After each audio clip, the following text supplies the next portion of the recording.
Welcome to the Consulting Success Podcast. I'm your host, Michael Zapersky.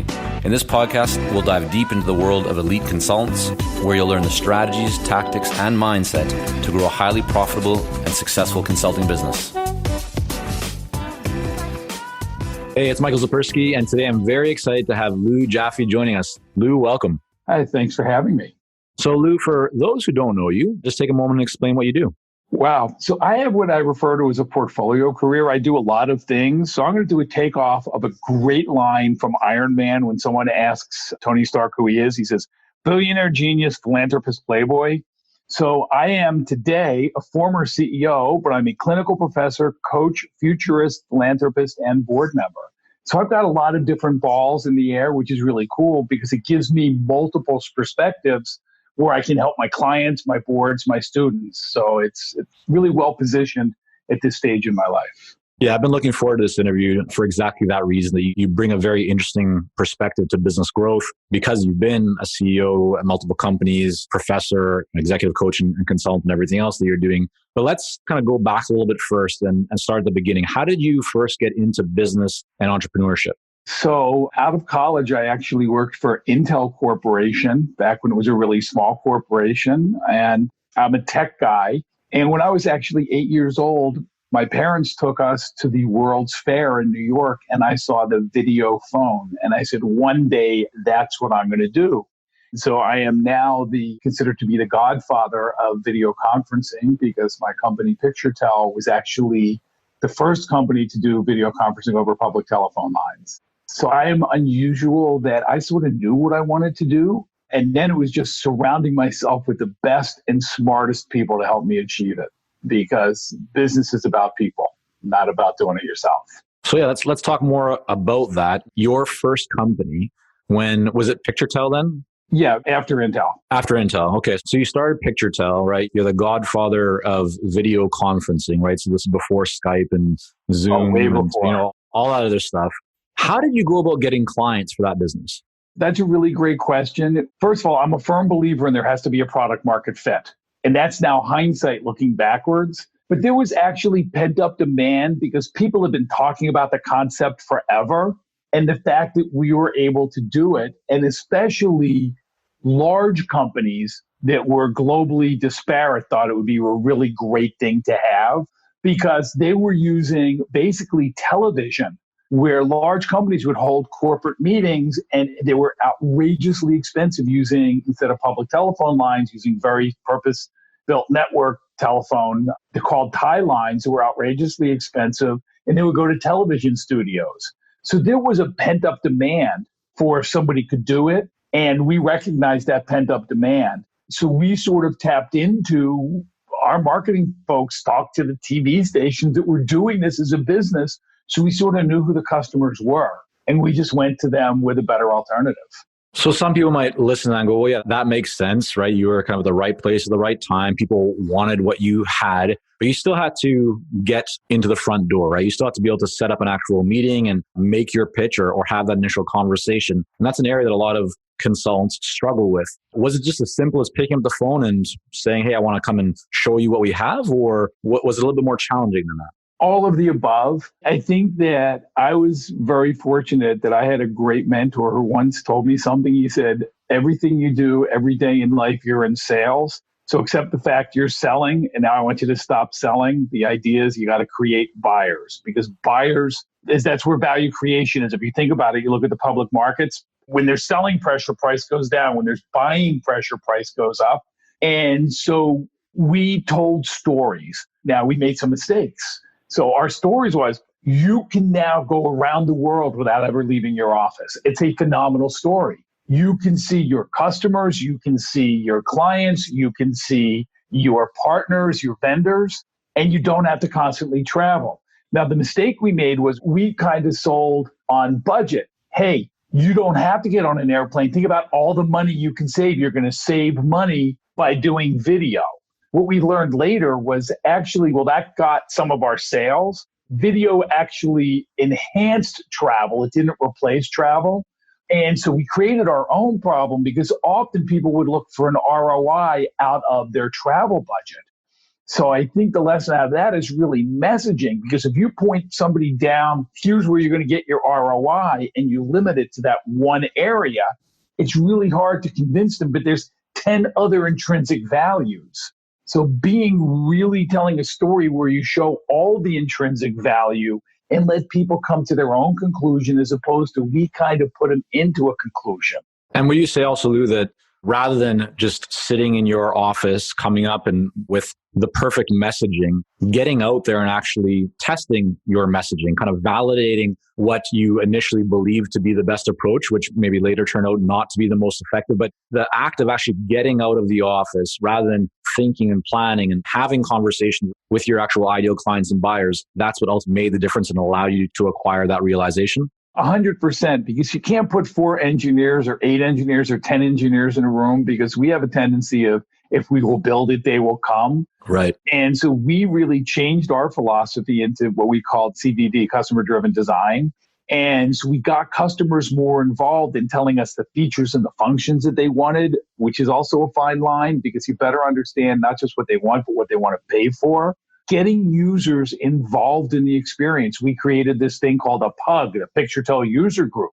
So we helped our users talk to each other to create better use cases, better workflows, so we could take that information back to new potential customers and show them all the value. But I think that, like I said, we were at the beginning, in the early stages, we were a little too inwardly focused. And we had a couple of more mentors and possibly really great consultants that would show us a different path, because we ended up changing more often than not evolutionary as opposed to tectonic. So everything, we'd learn something and then we'd make a change based on what we learned, but it was very inwardly focused at the beginning. Now we fixed that over time, which is why we became the largest in the industry. Ultimately, we sold, but looking outside was really important and having people help us.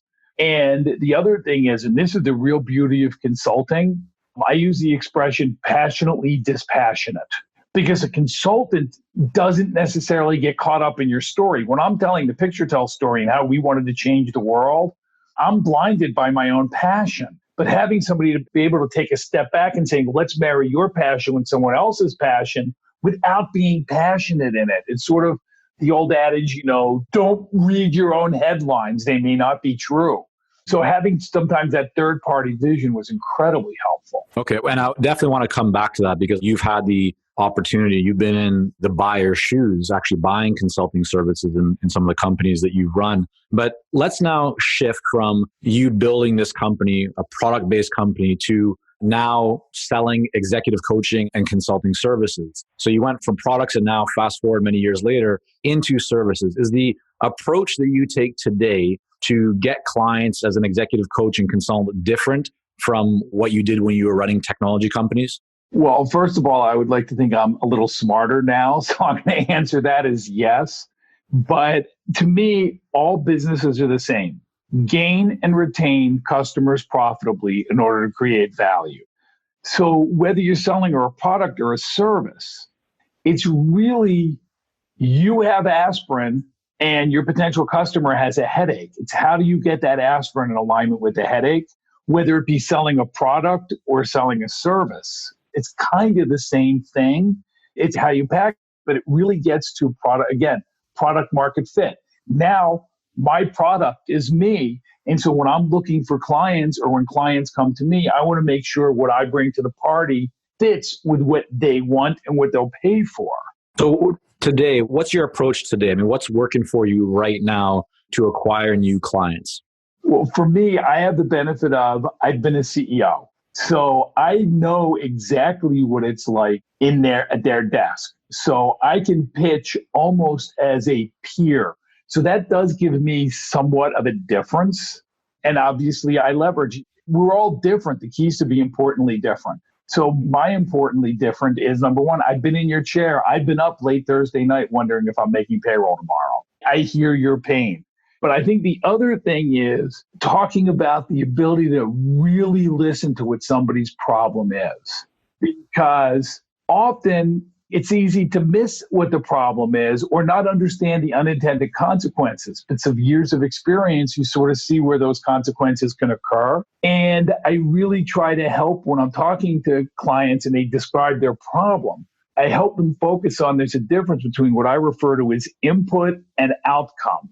And I really try to help a client, and I give a lot away for free because I create value even before I ask them for money. Because I want them to see I'm really focused on their issues and building a relationship, because I might not be the right person for them. It's no different than I've taken lots of golf lessons over my life. And I've had one early golf coach that said to me, you need to tighten your grip. And I thought he meant squeeze the club harder, but what he meant was turn my hand to the right. So we didn't speak the same language and it was problematic. So I try to understand really what the language of the person on the other side of the table is. And when I understand their language, I can listen to what their outcomes are. And then we can talk about the things you need to do to get there. And how do you approach getting a seat at the table? Networking. You've got to be out there. I go to a lot of events. Sometimes I am fortunate enough, I do a fair amount of public speaking. So I'm the guy at the front of the room. So that builds credibility. I have a presence online, lewjaffe.com, where I'm always posting videos. For example, I do this thing, I did it this morning. It's called Meme Mondays. There's all these great memes that go around the internet. Well, I take one that I think is important to business, and I do a 2-minute discussion on what it means to me, what I got out of it from a business perspective. And then people can comment on it. And so we share information. I think when you can have that conversation that you're in the center, that you're trying to share and you're trying to help them, they see the way you think. Because people only will do business with us for 3 reasons. They know us, they like us, they trust us. So it's a combination of, I'm fortunate enough now having mileage, I'm known, but I continue to want to be known, but also building trust. And the best way to build trust is give value to someone with no expectation. That's a really interesting point, though, because many consultants understand that, right? Like intrinsically, they understand the value of giving advice, but many people are also concerned about if I give too much, then will they still need me, right? Will they still have a need for my services and my expertise if I have already given them? Like, aren't they just going to take what I provide them and run off and try and do it themselves? So what's your mindset around that? If somebody is going to take what I give them and run it off and do it by themselves, I would never want them as a client to begin with because they have no integrity. So there's a conversation around that. But I don't give all the keys to the kingdom. But what I try to do when I'm giving is I try to have a conversation that's thought-provoking. And I said, have you ever thought of it this way? And get their mind working, because then they want to have discussions with me. I don't go in to resolve someone's problem because the truth is I may not know all the intricacies of their business, but I want to have intelligent discussions and ask them, have they thought about it this way or that way, and get them thinking or bringing other people into the conversation and helping them take their game to the next level. So I do it more on a coaching. A lot of people that do consulting, actually, they go in, they fix a computer, they fix software, they do implementation. That's not the kind of consulting I do. So I end up having relationships for multiple. I started doing this 4 years ago when I sold my last company. I have a client that's been with me for almost 4 years because we're always talking about new things. We're always exploring new things. And he likes the way I help him through a process of eliciting ideas or giving him perspective. I think that's a really interesting point, right? So clearly, you've found a way to continue to deliver value for clients over the long term, right? And that's a great source of business, right? Too many people focus on attracting new clients when they have opportunities just sitting at their feet with their current clients. What approach do you use, or how do you ensure that you are providing value consistently for your clients so they want to stay with you for 4 years in this case? While we work with a lot of seasoned and experienced consultants here at Consulting Success, I'm often contacted by new early-stage consultants. Invariably, the question I'm asked is, what are the steps I should take to become a successful consultant and grow my consulting business to my first 6 figures per year? Well, I'm excited to announce that we've opened the doors for our Momentum program. This is our most popular program for early-stage consultants, and it has helped almost 1,000 consultants to start, run, and grow successful consulting businesses. It gives you the step-by-step plan to help you with your messaging, your fees, and pricing strategies, how to win more proposals, how to go to market more effectively, developing a marketing system to generate leads consistently, and so much more. And right now, until September the 19th, you can sign up for Momentum and get 50% off the regular price by going to consultingsuccess.com/audio. That's consultingsuccess.com/audio, AUDIO. Only 100 spots are available to join Momentum and get 50% off. This deal is only available until September the 19th or until all 100 spots are gone. We won't be opening up new spots in this program for several months, so don't wait. Go to consultingsuccess.com/audio. That's consultingsuccess.com/audio, AUDIO.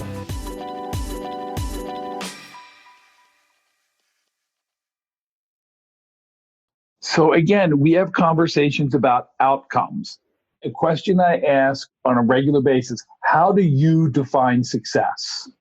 One of my closest friends who has a very large turnaround consulting practice has this amazing story. Somebody brought him in to help turn around the business. And within 48 hours of looking at the financials, he knew there was one division that was just losing more money than all the other divisions were creating. Simple answer, shut down the division, right? No brainer. The man's son was running that division. So saying shut down that division actually exacerbated his problem. So it's what is the outcome? But if you understood the outcome is, listen, I get that, but we have to figure out what do we do with my son because that's important to me. So understanding how somebody defines success, how somebody understands and defines what the outcome needs to be, then it's easy to work backwards and figure out, okay, these are the things we're going to do, and let's just check in. And how often are you having that conversation with this client or in general with all of your clients that you work with over a longer period of time? Like, is it happening quarterly, monthly, weekly? With all of my clients, I do what's referred to as a quarterly business review, QBR. So on a quarterly basis, where's your business? Because that also helps me understand where there may be other opportunities. And when I'm looking for other opportunities, I'm not even talking about me. I'm talking about how to improve that person's business because maybe there's somebody in my network that could help them. So I'm not necessarily looking for me. I'm trying to add value to my client. And part of, goes back, there was a great book, Harvey Mackay, Swimming with Sharks Without Getting Eaten. He used a dead word. He said, save the Rolodex. Okay, today young kids don't know what a Rolodex is. It's a contact list. But that's the most valuable asset that we actually have. So if I am bringing great people to my clients, and either whether it be bringing them a customer or bringing them a vendor or bringing them ideas, why would they ever not want to have me in their inner circle? So it's not necessarily about me. So quarterly business reviews helps me get a full 360-degree view of their business as opposed to whatever issues we're dealing with in our sessions. But at some point in time, I'm always checking in. Something I do that I don't think a lot of the consultants do, because I live in LA, so sadly I spend an awful lot of time in a car unnecessarily. I will pick up the phone and just check in with a client. Hey, how's it going? I was thinking of you. I saw this article or I heard this and it made me think. So it's adding value in between our sessions. So they know, and it is true, I actually care about their success and I care about them. It's amazing how little things like that, it seems like just a little phone call here or there, how that has such a big impact. I've seen this play out in so many different situations. And you're right. These days, a lot of people shy away from picking up the phone or even sending a text message in certain cases. It's like, I'm only going to email and I'm going to try and avoid checking in if I don't need to because I don't want to stir the pot. I don't want to cause any issues. But the focus on value is such an important one. Oh my God, yes. So one of the things I tell my MBA candidates all the time, so to the best of my knowledge, nobody has ever closed a deal on text. Pick up the phone. And it's not always easy and people are busy and I get it. So my thing is I pick up the phone, they see there was a missed call, and then I'll send them a text message. I was just thinking about you. That's all they needed to know. I wasn't asking for anything. I wasn't upselling. I was just there for them. And I think that that's making sure all of your clients know that it is a relationship. It's not transactional. And again, if you're hired specifically, okay, we're doing an implementation of this ERP system, yeah, that maybe that's a little more transactional. But the type of work I do is really holistically in the business, and it's helping the executives become better executives. Yeah. And even the consultants who are selling ERP implementation or whatever it might be, there's still a relationship behind that. And that always needs to be valued. So let's shift for a moment here, Lew, because you've also been on the other side of the table. You've been in the CEO seat, leading teams and actually signing the check to hire consultants in the past. Let's talk a little bit about that. What have you seen? What have you experienced as maybe the most effective approach from a consultant to win your business? What stands out for you as someone that maybe they didn't even have a relationship with you or someone in your organization, but they made their way in and it left a mark on you? So if I can, I'm going to divide the question into two halves. Sure, go ahead. The new person that I'd never done business with before, the first time they show up, they had done their homework. What does that look like? Tell us more about what has done your homework look like. They know who my customers are. They know my corporate culture. They understand my place in the industry. They ask intelligent questions about my business, not, hey, what year were you started? Right, yeah. When I was growing up, it was a real pain in the ass to do research because if you wanted to look up elephants in the E version of the encyclopedia was missing, you couldn't find out about elephants. You had to go to deer or fox because elephants was out. But now the answer to every silly question is in your phone. Don't show up and ask silly questions because that means you didn't do your homework because there's so much great information out there. Just show up and ask intelligent questions. I'm a big fan of people that ask me how or why, not when or where. All right. So give us a bit more example of the how part. What would that look like? Okay. How did you realize that your customers are not giving you maximum value? At that moment, what was the impetus of that thought? Because then we can engage in a conversation on how do we fix that problem. Or a conversation about, gee, I read that you just did this acquisition. So when I was the chairman of the board of Benihana, we bought a restaurant chain named Raw Sushi because Benihana did not really attract people in their 20s and early 30s. So we bought an Asian-themed restaurant that was counter-cyclical. They had the same food product, so we could get a lot of value out of it, but we got a different demographic, so it wasn't cannibalizing what we had. So having the conversation about why did you think that was important could lead to other kinds of things. Because then you talk about, well, gee, well, you're counter-programming this. Have you ever thought about counter-programming? Look at that particular community. Maybe in that community, they want a late happy hour as opposed to an early happy hour because it's a later crowd. It's the concept of, we brought up the concept of counter-pro. So it's asking that question, just not, well, what year did you guys buy Raw Sushi? Again, it's the questions you can get. Anybody that comes in and asks me a question that they could have gotten without needing me in the room, I know that they're looking for business, but I wonder if they're doing the deeper homework. What other tips can you offer being on that side of the table, having a lot of consultants knocking at your door? What are maybe some best practices that people could implement to see better results? I think first and foremost, like I said, don't ask the easy question. You can do your research. Number two, bring me some value right at the get-go. Gee, I looked at your company and I was comparing it to these three companies, and this is how I saw the difference. Am I understanding your company correctly? Because now they're showing me, they've been thinking about me, but they allow me the opportunity to say, well, maybe you want to look this way. Now, all of a sudden, we're engaged in a conversation and we're building a relationship. So bring me something, bring some value right to the get-go, whether I'm going to hire you or not. Because the truth of the matter is, even if I don't hire you, if I respect you, I'm probably going to refer you to somebody else. So it's not just the meeting, it's showing that you're good at what you do, because maybe this deal's not the right one for you, but there's going to be a deal 3 months later or 6 months later. So it's not just the moment, but if you show up prepared, the moment goes way better. Talk to us about follow-up for a moment. Being on the CEO side, how did you feel when a consultant or a firm continued to reach out to you even after their first outreach that maybe kind of landed no response for them, but they kept reaching out to you over and over and over again? Was that okay? Was that bad? How did you see that? And how do you kind of view follow-up for a consultant? And I'm going to go down the same path. If the follow-up is adding value, hey, we're thinking of you, we saw this. or here's an opportunity, or we'd love to bring you to speak at an event, or we have this great speaker you may want to see. Why don't you come visit us on such and such a date? Love that. If it was just, I was feeling like I was a transaction, that's when it goes horribly wrong. Gee, we want to bring in some more people to meet you. And do what? Tell me what you want to do. How are you bringing value to me? And start the value chain as opposed to detract the value chain. I want more of your time. What's the quid pro quo? And I'm not saying I'm all about quid pro quo, but I'm about a relationship. Let it be two ways. Anybody that shows me they're thinking about me and they want to help always gets to the top of the pile. Anybody that is just, I want to drink at your well, goes to the bottom of the pile. Yeah. This is really great advice. There's so much more that we can, dive into here.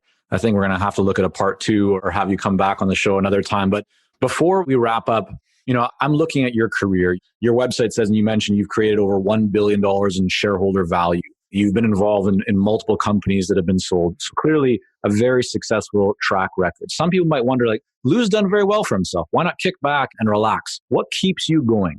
What keeps me going is I live a life of service. So if any of the people listening to this podcast, if I can add value to you, that's what gets me out of bed in the morning. That's why I accepted a professorship. That's why I work with coaching. That's why I'm a futurist, because I'm helping people look down the road at making great things. I've been incredibly fortunate. I know I've been fortunate.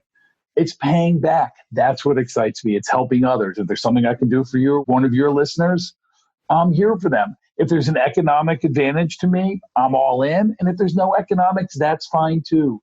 Because karma is an interesting thing. When you put favors in the favor bank, it doesn't necessarily come back from exactly where you put it in, but you get a reputation for being a good person, and that's who other people want to do business with. Yeah, that's such a great message there to end up this episode here today. Lew, I really want to thank you for coming on, sharing some of your wisdom. I think we're going to have to look at ways to continue that conversation, so much more that we can dive into. But I also want to make sure that people can learn more about you, your work, see some of your videos. So tell us again, where's the best place for people to go to access all that? They can go to LEWJAFFE.com is my website. Perfect. And you can get my email there as well. Write to me. I love having business conversations. I'm a student of business. Just because I teach it, I need to constantly learn. Yeah. We'll have that all linked up with the full transcript in the show notes. So just head over to consultingsuccess.com, type in Lew, Lew, and then last name JAFFE, and you'll find that real quick. Lew, again, thank you so much for coming on. Michael, thank you so much for having me. It's been a pleasure and an honor. Talk soon. Take care. Thank you for joining us on this episode of the Consulting Success Podcast. For more episodes and to subscribe, rate, and leave a review, head on over to iTunes. And if you'd like to develop consistent lead flow and a highly profitable consulting business, learn more about our coaching programs at consultingsuccess.com.